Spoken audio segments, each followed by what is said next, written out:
Unfortunately, I'd rather be on the water, but we had a little trouble. Forestay damage about 10 hours into the race and had to turn around and come back. There's too much risk with the rig, so the right decision was to head back to the CYC, unfortunately. And what actually happened with the forestay, Matt? Look, we don't know exactly. They're still looking into it. I don't think it's anything major, but it wasn't something that we could attend to when we're out at sea.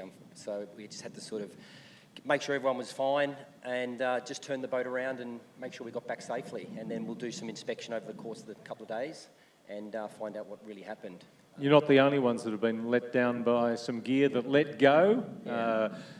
Have you had time to sort of work out what you could have done differently? Were you pushing the boat too hard? What do you think is behind all the gear failures? Yeah, look, we definitely were pushing the boat hard. I mean, that's the way we race it. I think the sea state was very heavy, you know, and it was just the bashing the whole time.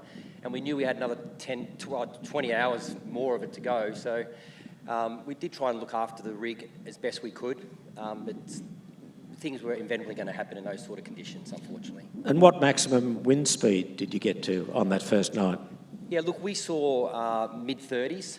It wasn't in our initial forecast for the race. We were expecting sort of low 20s, maybe some gusts in the mid to high 20s, but we didn't expect really in the 30s and that sort of heavy sea state. We were expecting more 2 to sort of 3 metre swells. We sort of got 3 to 5 metre swells, and we had a really tricky period when the rain sort of covered. A big storm cloud came in about 3 hours into the race before everyone had tacked onto port, and sort of caused pretty tricky sea state. So you had a reef or two in the main, did you, at that stage? We did. We had 1 or 2 reefs pretty much for the most of the race we're out there.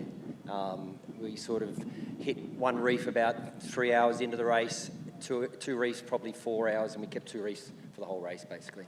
But thankfully no damage as far as the crew was concerned. You all got off unscathed? Yeah, everyone's unscathed. There was a few boys out the back sick for the first few hours, but we strapped them in and let them get on with it, and then hopefully, a few hours into the race, they started to improve a little bit.